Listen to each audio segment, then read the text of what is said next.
Присъединих се към TechPlus преди вече повече от 5 години, като когато започнах тук, се озовах в една много нова и непозната за мен среда.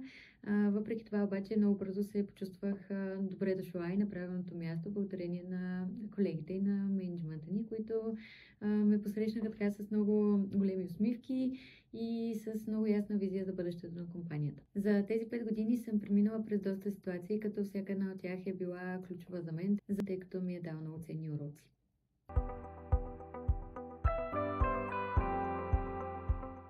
Помогна ми най-вече усещането за сигурност в TechPods. Средата тук е доста подкрепяща и е много по-различна от типичната корпоративна атмосфера. Един от колегите ни наскоро описа TechPods като място, в което просто не се страхуваш да поемаш рискове, но и биваш мотивиран да го правиш. И това е изключително важно за развитието на всеки един професионалист, независимо от сферата, в която се развива.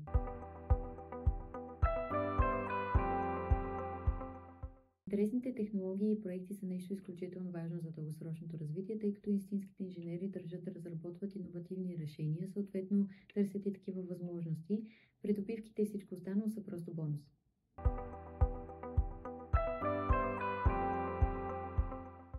Виждам TechPlus на едно ново ниво, като една зряла и вече добре утвърдена компания в IT средите в България, но не си представям културата и духът на компанията да са се променили, тъй като това са нещата, които ни отличават и ни движат напред.